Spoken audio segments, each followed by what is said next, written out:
Bonsoir à vous qui êtes au rendez-vous de cette session de l'actualité. C'était avec les meilleurs aux examens nationaux qu'il l'a fait l'an dernier. Cette année, Patrice Talon souhaite ses vœux de la fête nationale à l'occasion de sa rencontre lundi avec la jeunesse béninoise. Le chef de l'État veut des temps à venir meilleurs au présent pour le peuple béninois. On l'écoute dès l'entame de ce journal. Justement, à cette rencontre, plus de 200 jeunes béninois ont parlé d'employabilité, d'éducation et de gouvernance avec le chef de l'État. Les divers corps constitués de la société de cette tranche d'âge ont été représentés à cette rencontre de vérité à bâton rompu avec le président de la République. Le registre national des personnes physiques prêt à exploitation est présenté aux formations politiques et à la société civile ce matin à Cotonou. C'est de ce document état des lieux actuel de l'état civil béninois que va sortir la liste électorale devant conduire aux différentes élections prévues l'an prochain. Le chef de l'État a choisi cette année de présenter son message de vœux de veille de la fête de l'indépendance, fête nationale. À l'occasion de sa rencontre avec la jeunesse du pays lundi, on écoute la substance de son adresse en quelques petites minutes. Je vais souhaiter au Bénin entier, à nos concitoyennes et concitoyens d'ici et de la diaspora, que ce soit au Bénin à l'étranger, bonne fête nationale. Que les temps à venir soient certainement meilleurs au temps présent. Que le Bénin, en fêtant le 66e anniversaire, 67e, 108e, 70e, nous puissions avoir l'assurance et voir par nous-mêmes que nous avons effectivement donné un sens à la souveraineté. Que nous avons donné un contenu à l'indépendance. Qu'il ne s'agira pas pour nous d'être fiers d'être indépendants, de choisir nous-mêmes nos dirigeants, même s'ils ne font rien pour l'atteinte des objectifs, et nous satisfaire de ce que la démocratie fonctionne, même s'il n'y a pas de développement. On ne peut plus se satisfaire de ce que la démocratie fonctionne, rien que ça, et qu'il n'y ait pas de développement. Et si nous allons signer un pacte aujourd'hui, c'est que nous soyons désormais tous défenseurs de ce que la démocratie doit apporter le développement. Ceux qui seront en charge de conduire notre destin commun doivent être capables de faire mieux que ceux qui les ont précédés. Ce sera dans nos prières, ce sera dans nos choix, ce sera dans notre exigence au quotidien face aux nouveaux dirigeants, que ce soit au plan central ou au plan local décentralisé. Nous allons dire, et tout le monde doit entendre, que exercer le pouvoir politique n'est pas un droit. Je vais répéter ça. C'est d'abord un devoir. Exercer le pouvoir politique relève davantage du mérite que du droit. Le message que je voudrais passer à la jeunesse que vous êtes, d'être les garants d'un tel idéal, d'être les promoteurs d'un tel idéal. Les 65 ans que nous venons de passer dans la souveraineté nationale ne doivent pas être pour nous une étape d'amertume, de regret, de constat de nos insuffisances, mais de constat de ce que nous sommes capables. Même si après 65 ans, on n'a pas tout réglé, le bilan que nous pouvons faire maintenant est que, en définitive, le Bénin peut se développer. Le Bénin est capable de faire ce que certains appellent miracles, mais qui ne sont pas grand-chose. Si vous êtes un peu sérieux, travaillez un petit peu, puis êtes un peu bien inspiré. De sorte que ce 65e anniversaire coïncide avec la fin de mon deuxième mandat, puisque je ne fêterai plus d'anniversaire de notre accession à la souveraineté. Je ne fêterai plus la fête nationale avec vous dans cette fonction-là. Charles.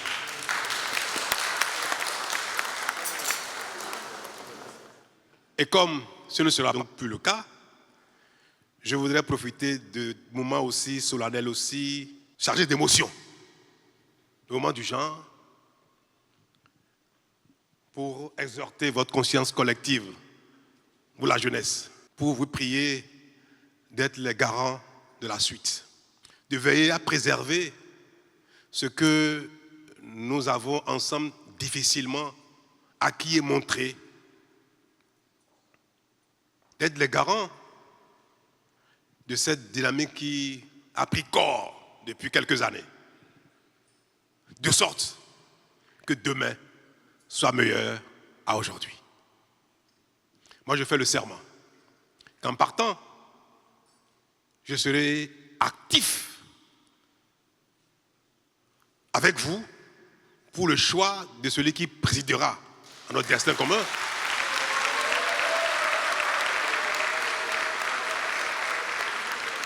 De sorte que le mandat du prochain président soit meilleur au mandat de Patrice Talon. Merci.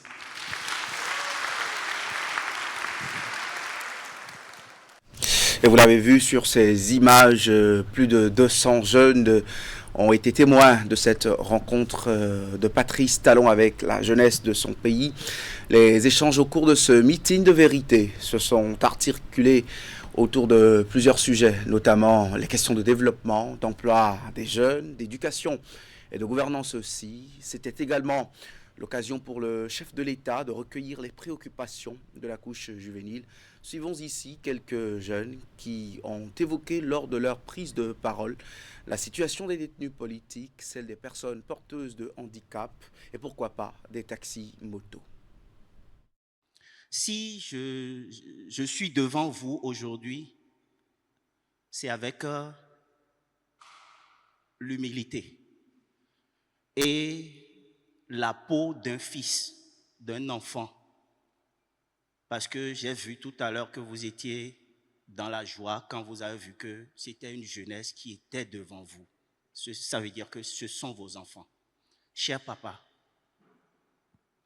avec cette humilité, je voudrais vous demander que, en dehors de vos qualités d'homme d'État, très direct dans tout ce qu'il est en train de faire et on voit depuis, je voudrais vous demander de nourrir l'esprit du Père que nous sommes en train de réclamer aujourd'hui devant vous pour penser à nos frères qui sont encore sous le coup de la loi. Je profite aussi de l'occasion pour parler des personnes handicapées. C'est vrai, nous avons la loi, nous avons les 5 décrets d'application, mais il reste encore quelques difficultés sur le terrain. Je prends le cas des AME. Ils ont composé, les personnes handicapées ont composé comme tout le monde, mais après le déploiement, on constate que les personnes handicapées sont laissées pour compte, surtout les personnes qui portent un handicap visuel, parce qu'on se dit c'est peut-être complexe. Pourquoi ça? Si on peut aussi penser à cette couche, ça me fera beaucoup plaisir, parce que d'abord, dans nos centres spécifiques, on constate que ces personnes-là, après leur formation, sont laissées dans la nature et ne peuvent même pas exercer dans les centres spécifiques où ils ont été formés. Monsieur le Président, en 2016, au lendemain de votre élection, nous étions chez vous à la maison. Et j'ai aimé vraiment votre franchise et je continue de l'aimer jusqu'à aujourd'hui parce que vous êtes vraiment un homme franc. Ce jour-là, vous nous avez dit ce que vous pensez de nous. Monsieur le Président, aujourd'hui dans cette salle encore, je vois le sentiment que vous nourrissez envers la jeunesse. Votre ambition de créer plus d'emplois. Monsieur le Président, à votre arrivée, ce que nous aimons espérer, c'est que vous allez nous reconvertir vers la terre.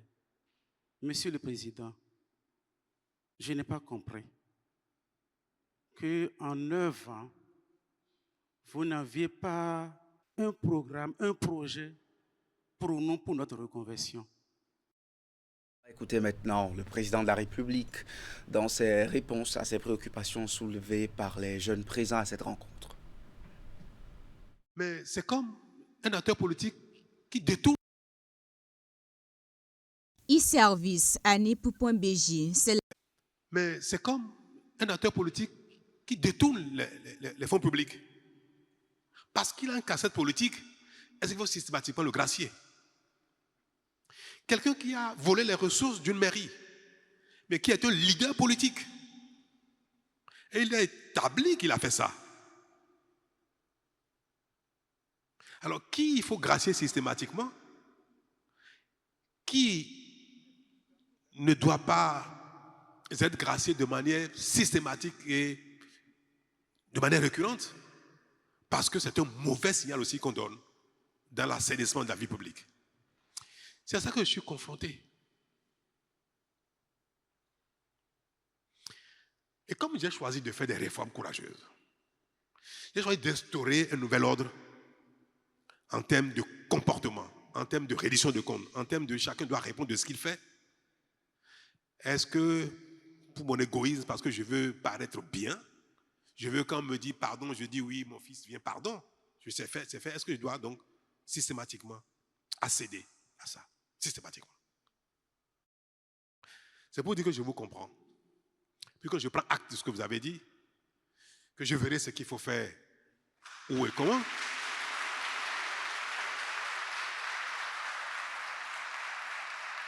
Mais c'est surtout pour dire que je n'accéderai pas à cet appel de manière automatique non plus, et qu'il faut systématiquement, parce que je veux partir. Alors, j'ai entendu qu'on a pris des tests bien, on a pris des décrets d'application qui sont bien, mais est-ce que l'égalité des chances est encore déjà au rendez-vous? Non. Nous sommes encore loin de cet objectif de l'égalité des chances. Aujourd'hui, les personnes handicapées ou porteuses d'un handicap n'ont pas encore totalement leur place dans la société. C'est réel. Nous avons la volonté de le faire, mais malheureusement, nous n'avons pas encore tous les outils, tous les moyens pour le faire. C'est très simple. Il y a seulement quelques semaines que nous avons installé une rampe, un équipement d'accès ici pour les personnes à mobilité réduite. Sinon, dans cette salle, quelqu'un qui est en chaise roulante n'a pas accès jusqu'à il y a 2 semaines. À moins qu'on la porte. C'est un exemple que je donne, mais c'est pareil dans l'administration. Et voilà, après l'actualité de la rencontre du chef de l'État avec la jeunesse, parlons de l'Agence nationale d'identification des personnes ANIP qui honore ses obligations prévues dans la loi électorale dans la perspective des élections générales de 2026. Elle finalise le registre national des personnes physiques, RNPP, à mettre à disposition pour la gestion transparente et efficace des données électorales. L'outil est tiré du RAVIP pour le compte de la plateforme. Et justement, une plateforme qui a été présentée aux partis politiques et aux organisations de la société civile ce matin à Cotonou. Compte rendu de la séance. E-service anip.bj, c'est la nouvelle plateforme mise en place par l'Agence nationale d'identification des personnes pour les élections de 2026. Elle permet aux citoyens béninois de consulter le centre de vote, de demander des transferts et d'accéder à d'autres services liés à l'identification. Nous lançons aujourd'hui une nouvelle version de nos plateformes web, e-service anip.bj et iPhone et Android, qui permettent à chaque citoyen de retrouver son numéro personnel d'identification, de consulter son centre de vote, d'effectuer si nécessaire un transfert de centre de vote, d'accéder à ces données personnelles et de demander des modifications, de commander ces pièces d'identification utiles pour voter et de vérifier l'authenticité de ces pièces. Au cours de cette rencontre, le tout premier portail USSD du service public au Bénin a été lancé. Il est accessible via le code étoile 151 dièse et permet à toute personne, même sans smartphone ni connexion Internet, d'accéder au service de l'ANIP. Une initiative fortement appréciée par ses acteurs politiques et ses représentants de la société civile fortement mobilisés pour la circonstance. Nous saluons le dynamisme de la NIP, les partis politiques présents ont également eu à faire des recommandations pour une amélioration de ces services publics-là qu'offre la NIP, car nous sommes les premiers utilisateurs qui reçoivent tout ce qui est déception de ces populations-là vis-à-vis des services de la NIP. Une appréciation très positive dans la mesure où cette plateforme mise au point par la NIP nous permet d'apprécier les fonctionnalités que la dite plateforme offre.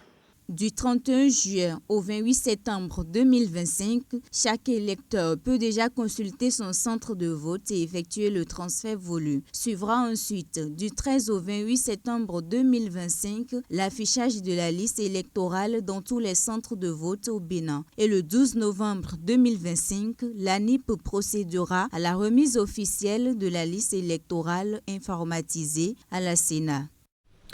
On finit à la 5e édition du Zoo Colline aux couleurs de la mode. C'est un événement qui a été coparrainé par le ministre conseiller au tourisme et à la culture, aux arts ainsi qu'au sport. Les manifestations portées par des jeunes promoteurs et stylistes de la ville Carrefour Boïcon ont connu un nombre important de créateurs de mode. Cela a permis aussi de présenter une quinzaine de collections. Boïcon défilé sur l'eau, l'initiative a séduit plus d'un, comme nous le dira ici Ibeth Hélène Moussou. Juin, mois de la mode au Bénin, et alors les initiatives se multiplient pour accompagner l'ambition de l'exécutif de valoriser la créativité béninoise puis promouvoir une industrie de la mode en pleine structuration. Le zoo et les collines aux couleurs de la mode est organisé dans cette même veine. L'événement vise à célébrer la mode, les acteurs, mais également faire découvrir chaque compartiment du secteur. Ça a commencé un mois après que je sois devenu maire. Et on voit que chaque année, ça prend de l'ampleur. Et je suis heureux que ce genre de belles choses ne soit plus seulement réservé à la capitale économique, mais qu'à l'intérieur du pays en province, on puisse également en bénéficier. Placée sous le thème Boïcon défilé sur l'eau, la manifestation a permis de présenter au public une quinzaine de collections. Du décontracté au formel et bien d'autres, les créations ont été réalisées aussi bien par de jeunes stylistes que des talents confirmés.